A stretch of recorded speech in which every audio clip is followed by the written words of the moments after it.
The moon was wrong the night she came. Too red, too full, too silent. The stars did not appear. The air tasted of metal and the dogs refused to bark. Birds flew in crooked circles, striking windows and dying mid-flight. Even the bells, always rung to mark the birth of a royal heir, remained still. Their towers stood mute as tombstones. The queen gave birth in secret. No fanfare. No cradle carved. The room chosen was deep beneath the palace, a stone chamber once used for punishing traitors with lightless days. They had cleaned it, of course, laid out silks, burned oils, scattered petals. But no matter how many candles the midwives lit, the shadows never left the corners. She labored alone but for 3 women, all of whom were forbidden to speak the name of the child aloud. One had no tongue. One had no eyes. The last was too old to remember her own name. The queen chose them carefully. Secrets do not escape mouths that cannot shape them. When the child came, the air grew still. Not even a breeze stirred. Her cry was soft, too soft, like a question whispered through smoke. She came covered in blood, her skin pale as milk, her hair black as night water. She did not scream. Her eyes opened too wide. The queen looked away. She had prayed to every god she could name to give her a child. Prayed with blood, with bone, with promises she never meant to keep. The priest said she was cursed. The oracles warned her womb had sealed itself shut, that her bloodline would end with her, and the land would pass into ruin. And yet here was a child. Breathing. Real. And wrong. They wrapped her in violet silk and placed her on the queen's chest. She felt light, lighter than expected. Her fingers curled like tiny hooks. Her breath came slow. The queen stared at the cracked ceiling and did not touch her. An old rhyme came to her, one she had not heard since childhood. When the moon turns red and the stars won't shine, the child born in shadow will unmake the line. She closed her eyes. She whispered, "Take it away." They did. The girl was not named for 6 days. The queen delayed the rite again and again, as if denying the name could deny the birth itself. But names have gravity, and the longer they remain unspoken, the more they pull. On the 7th day, a boy drowned in the well. The horses refused their oats. The steward found red wax leaking from every sealed letter in the castle. The queen relented. "Solon," she said as if spitting something bitter. The name meant son, though no one remembered that. A cruel joke, perhaps. Or a prayer so desperate it became prophecy. Solon was raised in the south wing, the one the rest of the court believed abandoned. The queen ordered the windows bricked over. The floors were covered in velvet so that footsteps made no sound. No portraits hung on the walls. No fires were lit in winter. The girl was cared for by silent women with gray hair and quiet eyes. They taught her to walk without sound, to speak without echo, to smile without teeth.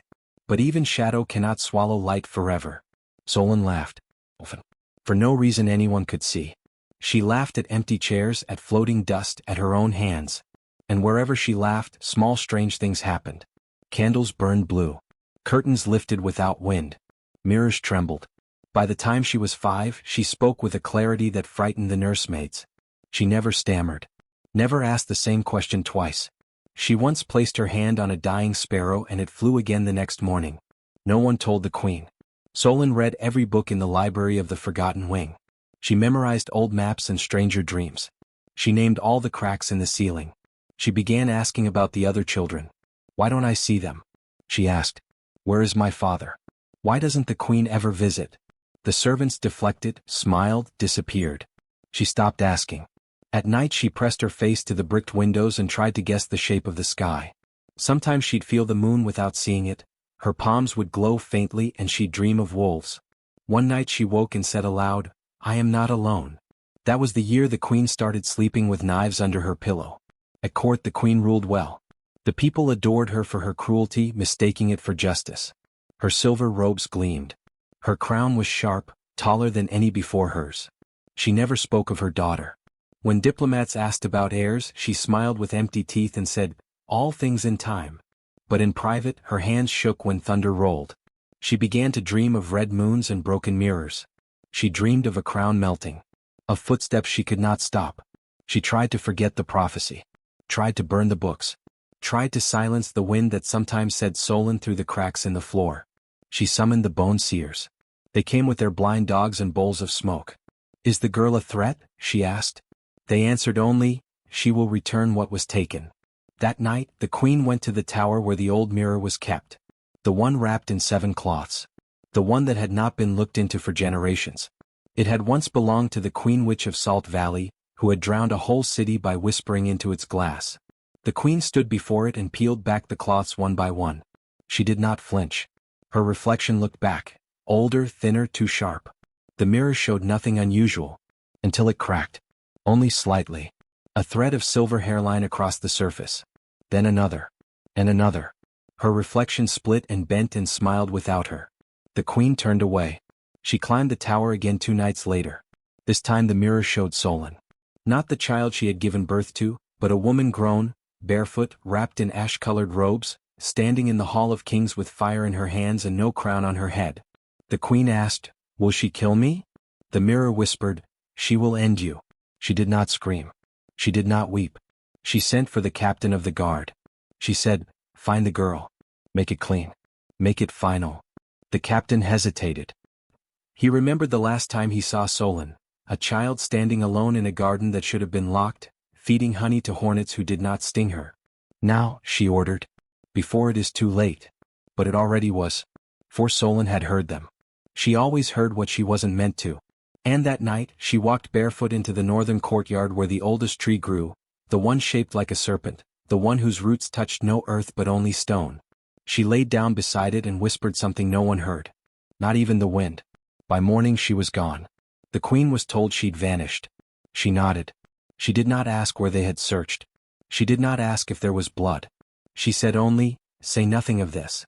To anyone. Ever." The kingdom went on. The queen ruled harder. Harsher. Her laws grew heavier. Her punishments colder. The people whispered but they obeyed. Years passed. But some nights, when the moon turned red again and the stars refused to shine, a child's laughter would echo through the bricked wing. And somewhere deep beneath the palace, the roots of the serpent tree cracked stone. She never meant to be afraid of a child. Not truly. Not openly. Not while sitting on the throne built from 7 generations of conquest, her name etched into coins and prayer books. The queen had ruled with a blade-bright grace, her crown tall and cruel, her gaze strong enough to silence entire courts with a single glance. She had endured famine, quelled rebellions, swallowed rivals whole. But none of that made her safe from the shadow that lived just down the hall. Solon had grown. Not like other children. Not in straight lines. Her limbs stretched too quickly then paused for years. Her hair changed with the seasons. Sometimes deep black, sometimes copper in firelight, sometimes white at the tips like frost. She smiled too often. At nothing. At no one. At things no one else saw. And the servants loved her. This, more than anything, unsettled the queen. Love that wasn't commanded. Affection that didn't bow. Even the most hardened chambermaids left small gifts outside Solon's chamber. Braids of dried lavender, stories written on scraps, bird bones tied with red string. The cook slipped honey into her porridge. The guards at the southern stair whistled lullabies when she passed. But it wasn't love that made Solon dangerous. It was curiosity. She began to ask. The questions came like wind at first, gentle, playful, easily ignored. Why are the windows sealed? Why don't we hear music? Why don't we walk in the gardens? And then they came harder, sharper. Why do the servants call me ghost child, when they think I cannot hear? Why is the queen afraid of mirrors? Why does she never look at me? She began to dream in other voices. She would wake with someone else's words in her mouth. The crown is not gold. It is grief. The blood that binds also burns. She left you under a lie. The queen felt it like heat through stone. A shift. A swelling. The beginning of something she could no longer contain. She tried to seal the wing tighter. Cut off books, music, light. But Solon grew anyway. Grew clever. Grew still. She stopped asking questions out loud. Instead she listened. It was worse. One evening, the queen stood before her mirror in silence, half-robed, her hair still wet from ritual baths. It was the feast of mourning, a night meant to honor ancestors with wine and silence. She had not lit the ancestral torches. She had not left offerings at the tombs. She was thinking of Solon. Not the girl she had birthed in fear, but the vision shown by the iron-sealed mirror months ago. A young woman with ash-streaked hands standing barefoot in the throne room, flame blooming at her heels, a crown melted at her feet. The queen had not looked into that mirror since. It lived now in the tower vault, locked behind 7 iron latches, draped in black cloth, buried beneath the floor stones as if proximity itself might invite fate. But that night she climbed. She passed the guards without a word. They did not ask. No one ever did when the queen walked like that, with silence pulling behind her like a cloak, with dread blooming in her footsteps. She descended into the vault and unsealed the locks one by one. The torches sputtered, though there was no wind. Her hands trembled just slightly. But she did not pause. She unwrapped the mirror, letting the black cloth fall to the stone. It hissed as it touched the floor, as if the fabric itself remembered the things it had hidden. The glass was clean. Too clean. It did not reflect torchlight, only shadow. And then slowly her own face emerged. Paler. Older. A thread of silver streaked her hair where no silver had ever been. And behind her, Solon. Not beside her. Not in the room. In the mirror only. Standing barefoot in the red silk gown she had never owned, hair braided with crow feathers, her eyes wide and calm. Her hands glowed, not with fire but with some other light. The kind that comes from things born in shadow and raised in silence. The queen did not turn. She did not look behind her. She knew better. She said to the mirror, "She is a girl. Nothing more." The mirror replied, though its lips never moved, "She will not take your throne." The queen's breath caught. The mirror's voice was velvet, low and deep, not male or female but older than either. It went on, "But she will end it." The queen gritted her teeth. "End it how?" The mirror cracked. Just a line, a single fracture running from the top edge to the center of her reflected crown. The sound it made was like a seed splitting open. The torch behind her went out. She sealed the mirror again. Fast. Like binding a wound. Like swallowing poison. When she returned to her chambers, the queen did not sleep. She sat at her window and watched the moon rise. It was pale tonight. But it looked red behind her eyes. By morning she had made her decision. The order was given with no name. No paper. No blood seal. Just a look. A nod. A single phrase, "The forest." The man chosen was not a soldier. He was a servant.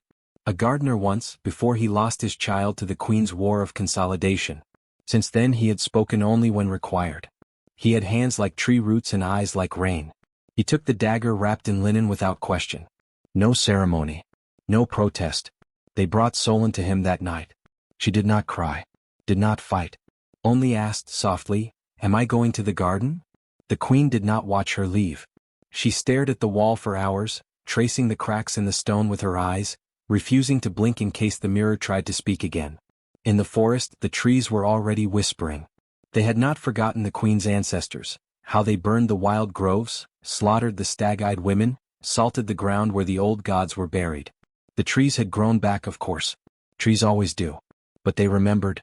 The man took her far, past the dark river, past the bone pits, into the heart where light was thinner, where moss glowed and paths disappeared. Solon walked behind him without question. She stepped lightly. Birds did not flee from her. Once she paused to stroke the bark of an old elm, and it shuddered beneath her hand. He chose a place by the weeping stones, beneath the roots of an ancient tree whose trunk curled like a serpent. He lit a small fire. He told her to kneel. She did. She looked up at him. Her eyes were too calm. He could not bear them. "Why?" she asked. His voice broke, hoarse from disuse. "Because she fears you." Solon smiled. But it was a sad smile. A forgiving one. He raised the knife. The fire hissed. The roots stirred. And somewhere beyond the clearing, something began to sing. Not a song with words. A hum. A breath. The forest exhaled through bark and stone, through leaves and bone. The air thickened. The moon blinked behind clouds. He stabbed once. Just once. She fell to her knees, hands pressed to the dirt. She did not scream. Blood spilled over the moss. Steam rose from it. He waited for her to collapse. She didn't. Instead, she leaned forward, palms sinking into the soil. Her breath shallow. Her lips moving but not in prayer. The trees bent. He stepped back. Roots rose from the ground. What? They curled around her gently like arms. They pulled her downward, slowly, carefully, like laying something precious to sleep. When he ran, he did not look back. By the time he reached the edge of the forest, the wound on his hand, one he'd had since birth, was gone. In its place, a mark shaped like a crown split down the middle. The queen asked no questions. She did not die. The blade was true, but the hand trembled. He meant to pierce her heart. Instead, it struck her side. The child fell without sound, without plea, as if she knew. As if she welcomed it. When the servant fled, he did not look back. He believed the silence behind him was death. But it was not. It was listening. The forest had been still that night, holding its breath, watching. When her blood touched the roots, the tree drank it. Not with hunger, with mourning. The moss grew dark and warm around her, pulsing with strange life. Her body lay twisted beneath the great roots, her hands curled in the black soil. Her eyes closed. But the earth did not take her. The wind moved. The bark shivered. The tree groaned, and a sound like a sigh moved through the grove. From the shadows came the witches. No names. No footsteps. No faces, only the shimmer of veils and the low sound of breath that was not breath. They did not speak. Their mouths had long been stitched shut with bone thread. But they knew truths deeper than words. They carried her gently, their hands damp and cool, and placed her in a cradle of roots that rose like fingers. They wrapped her wound in leaves that bled silver sap. They whispered nothing, but their silence carried memory. For a long time she lay still. The forest slowed for her. Time bent. Days folded like petals. No sun. No moon. Only the pulse of the living soil, the soft rhythm of roots beneath skin. She did not age. She did not hunger. Her wound did not rot. It glowed faintly, like a coal held too long in the dark. When she opened her eyes again, they were different. She did not weep. Not once. The witches watched. And when she sat up, they did not touch her. They offered no comfort. Only presence. Only knowing. She did not ask where she was. She knew. She did not ask why she was alive.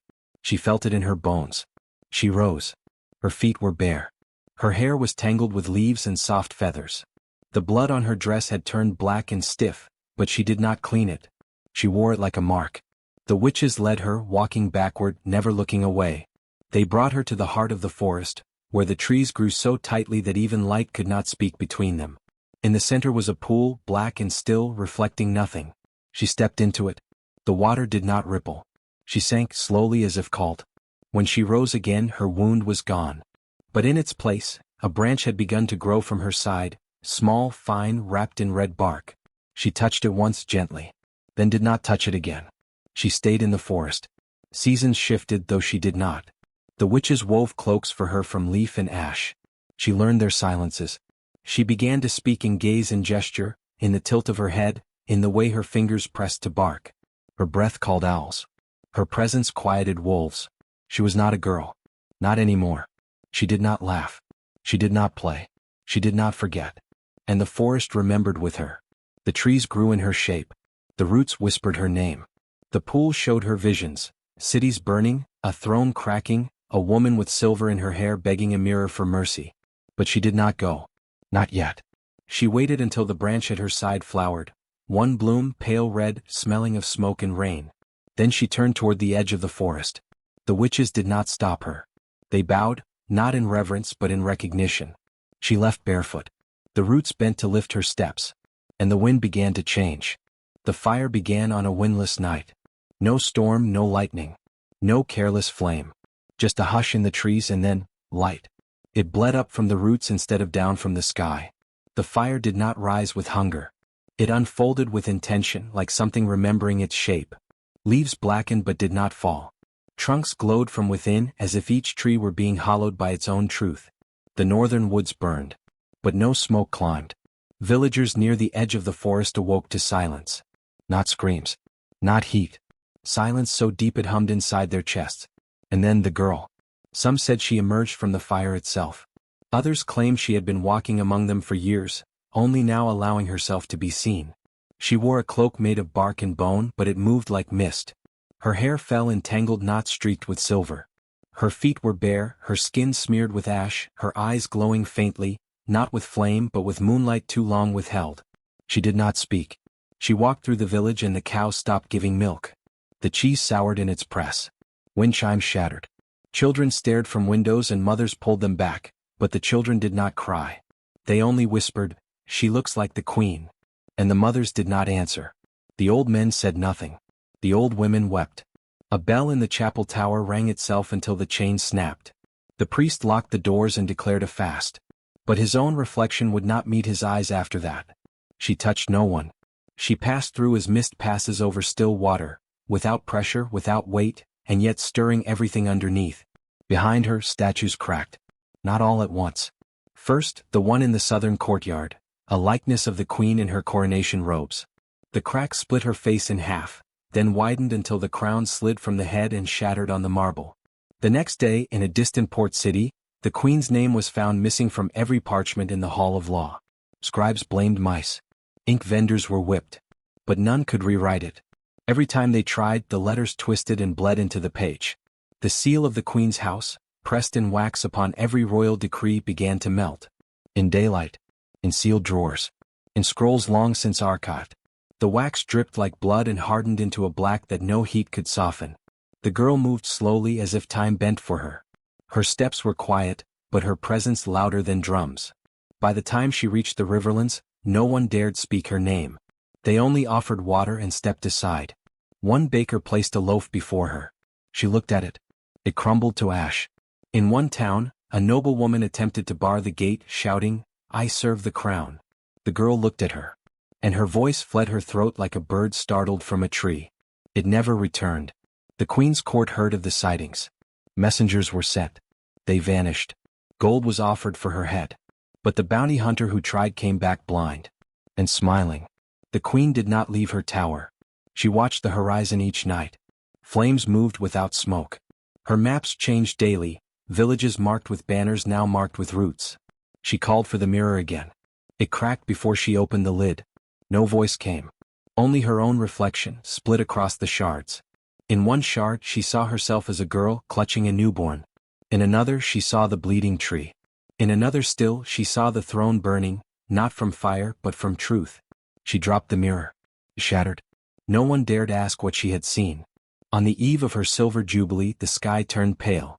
It had rained all week, but the rain stopped without warning. The clouds parted. No stars. Just one figure walking barefoot up the palace path. The guards did not draw blades. They tried. But the metal burned their palms. And when they dropped their swords they rang once, clear as bells, and did not fall again.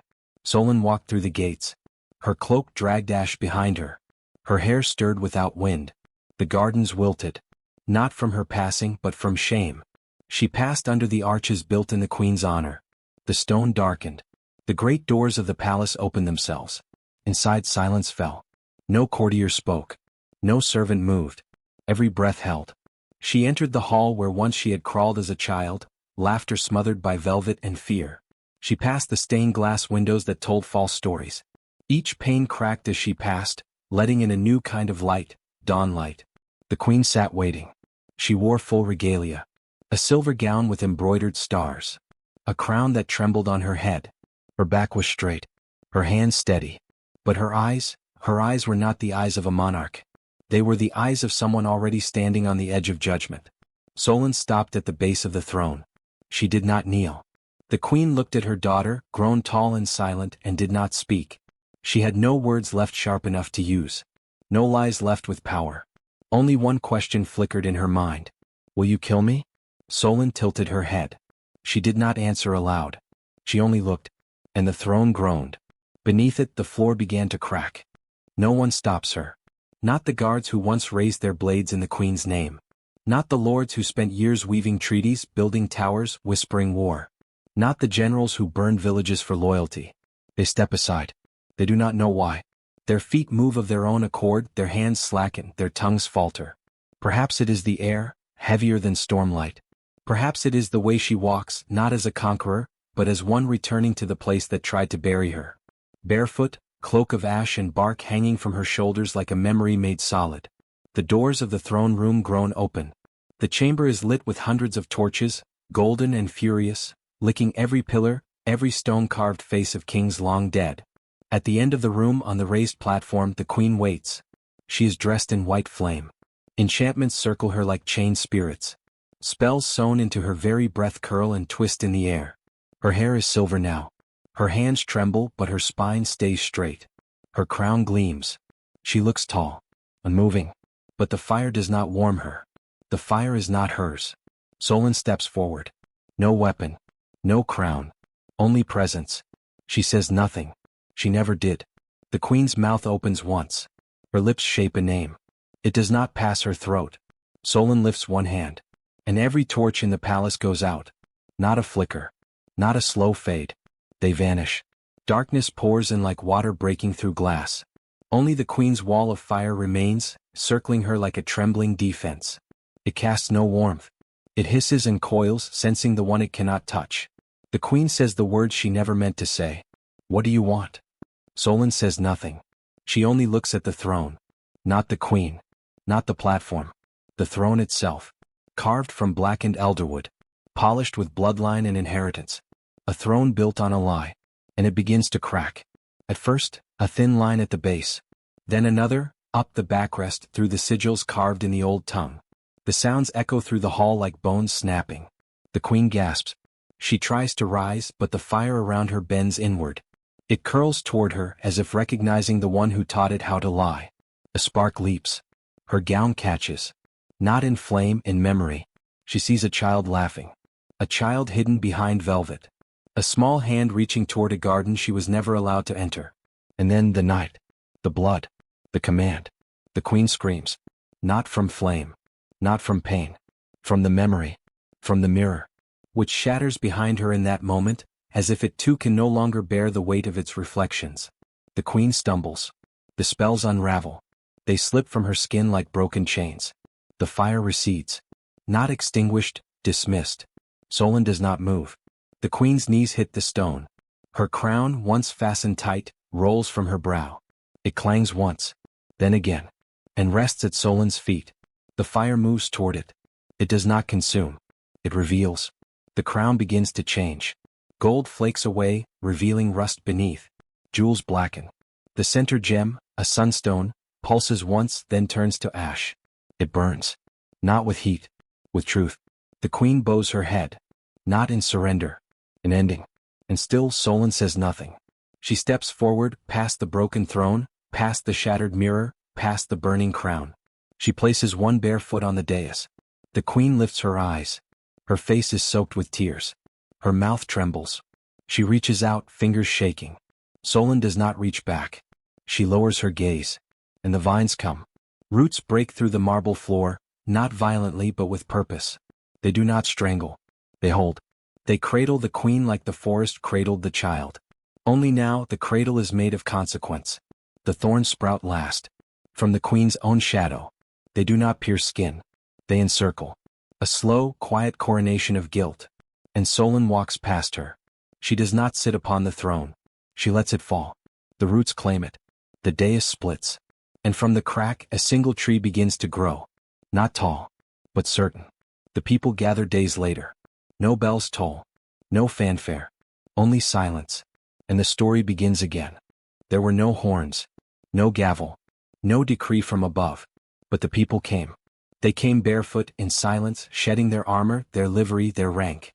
From distant provinces and scorched villages, from rose fields and riverbanks, they came. No one told them to. No herald called. Still they came. By the time the sun stood still at its peak, as if unwilling to move, the circle had formed. No walls. No banners. Only a wide clearing in the ruined square, where the palace steps still smoked from the night before.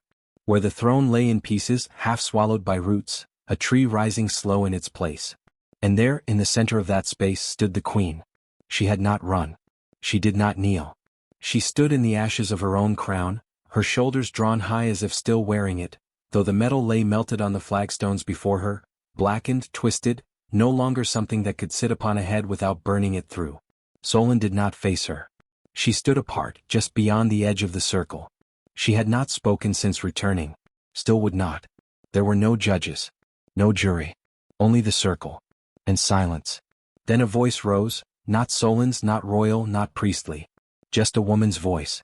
Worn with years, thin as wind through reeds. Speak the truth. That was all. Not what she had done. Not why. Not what punishment she deserved. Just that. Speak the truth. The queen opened her mouth. Nothing came. She tried again. Her throat seized. Her lips moved. A rasp escaped. No words. Not even a lie. Her tongue was ash. She brought her hand to her mouth as if to feel it, to prove it still lived. But even her hand shook too much to touch. She looked around the circle. They did not glare. They did not curse. They watched. That was all. A trial of watching. A judgment of stillness. The silence grew loud. So loud it pressed in on the ears like thunder held back. Children clutched mothers.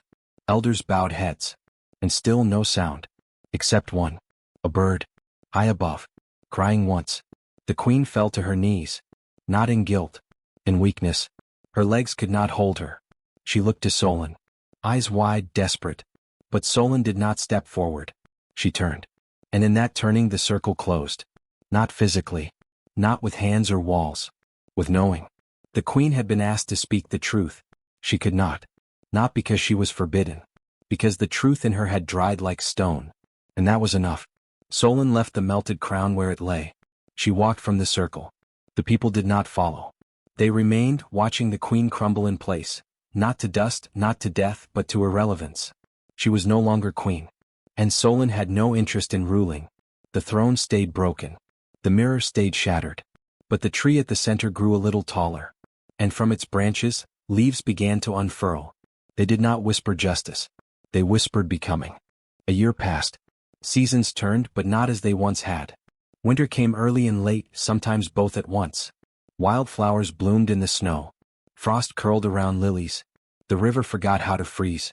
No one repaired the palace. The stones remained split. The walls leaned, hollowed. Ivy climbed the marble pillars, winding over cracked murals of old queens and forgotten wars. The broken throne lay half swallowed by the earth. The mirror shards rusted under moss. No one reclaimed the crown. The people did not fear it. They simply no longer needed it. They came instead to the place where the fire had burned brightest, the old throne room now open to wind and sky. There a circle of stone was laid. Not by decree. Not by masons. But by many hands. Children, farmers, ex-soldiers. One stone at a time, over weeks, then months, until a ring formed around the place where the roots had broken through.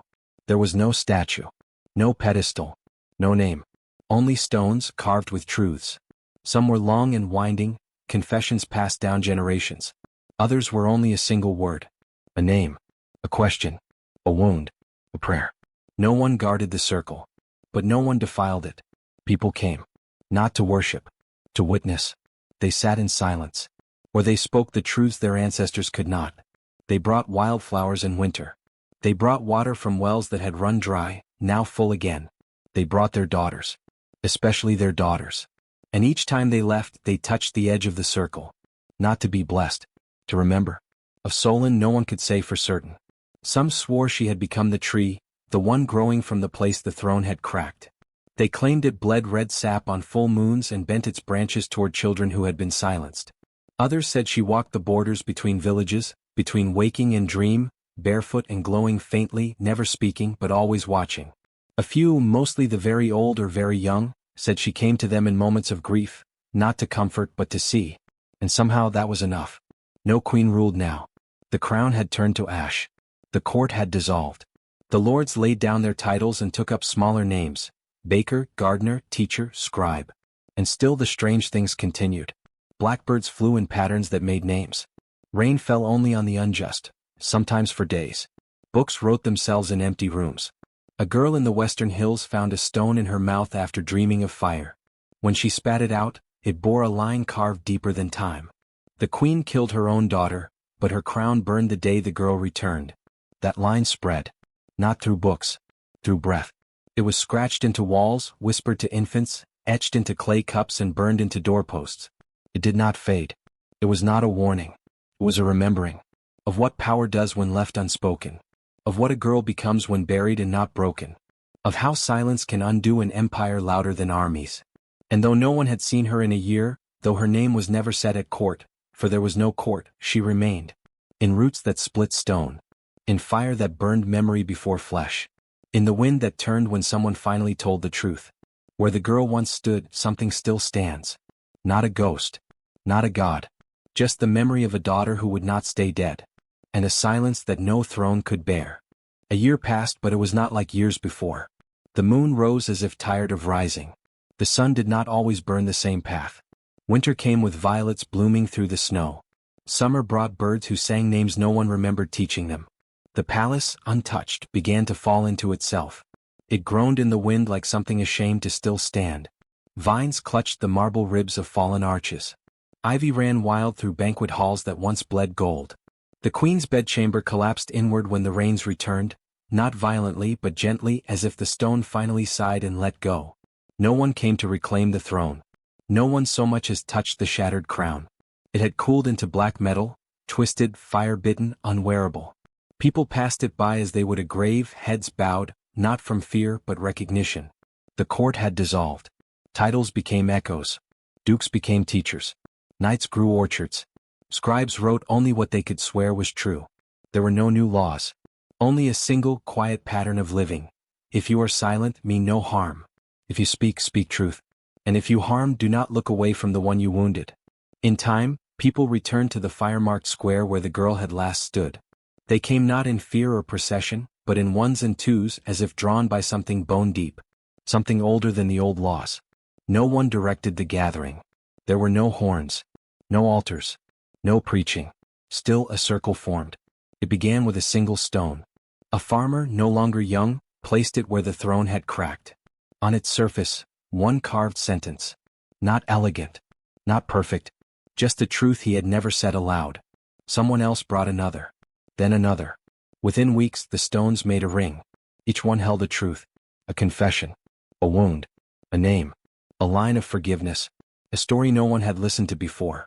Some stones bore only a single word. Others bore hundreds, carved slowly, letters softened by tears. Children asked why there were no statues. Their mothers said, because statues lie. No one tried to keep the circle neat.